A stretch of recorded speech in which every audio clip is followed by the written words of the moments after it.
¿Qué tal, chicos y chicas? En este video aprenderemos qué son los phrasal verbs y algunas de sus características.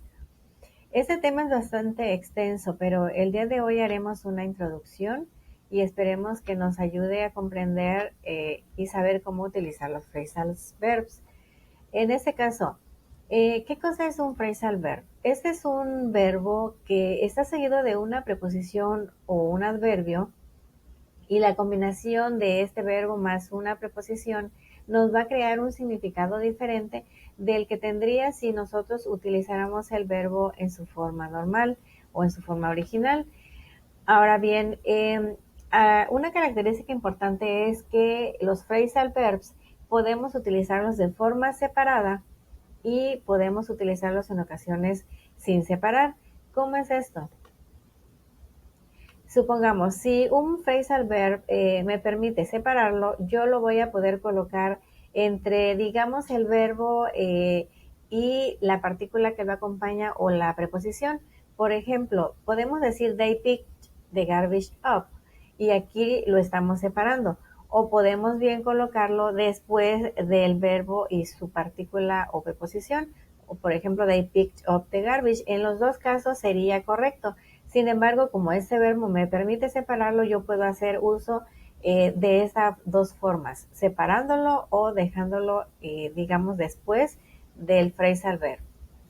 Ahora bien, cuando no se pueden separar, lo que yo puedo hacer es que debo de mantener, digamos, si tiene un objeto la oración y tiene un pronombre objeto, entonces yo solamente puedo colocarlo después del phrasal verb, es decir, del verbo más su particular, y no puedo hacer otra cosa. Por ejemplo, yo en contexto digo he flew over the rainforest, entonces en este caso the rainforest sería un pronombre, un objeto, pero aquí yo no lo puedo separar, yo tengo que ponerlo después del phrasal verb y de su partícula. En este caso, el verbo y la partícula son lo que formaría el phrasal verb. Pero, por ejemplo, si yo quiero sustituir el objeto de rainforest con el pronombre objeto, en este caso it, yo tengo que colocarlo en este caso después. Yo diría entonces he flew over it. No puedo hacer otra cosa porque el verbo en este caso no me lo permite. Ahora bien, este tema es bastante extenso y difícilmente podríamos aprendernos todos los phrasal verbs que existen.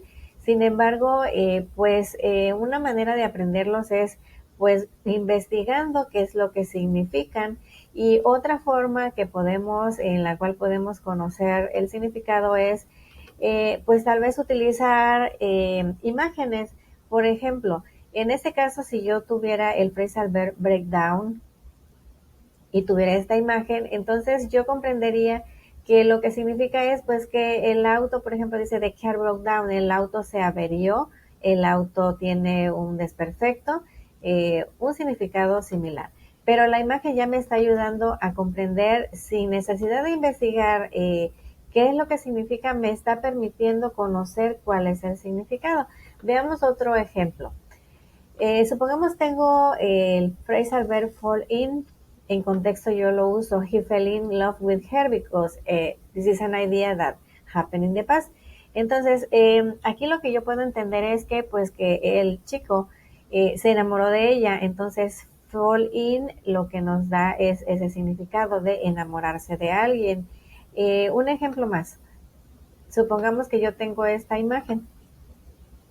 Entonces esta imagen eh, que es el phrasal verb get on, yo puedo comprender entonces al ver la imagen que el significado es llevarse bien, y también a veces puedo tener la definición de qué es lo que significa ese phrasal verb, como en el caso de get on significa to be friendly with someone or to have a good relationship, y en este caso en contexto dice they get on well together. Entonces, ¿qué nos explica, qué nos da a entender?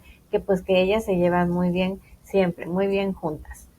Entonces, esa es una de las características que podemos nosotros, ¿qué podemos hacer para aprenderlos? Pues utilizar imágenes para que podamos de este modo comprender mejor los significados de phrasal verbs.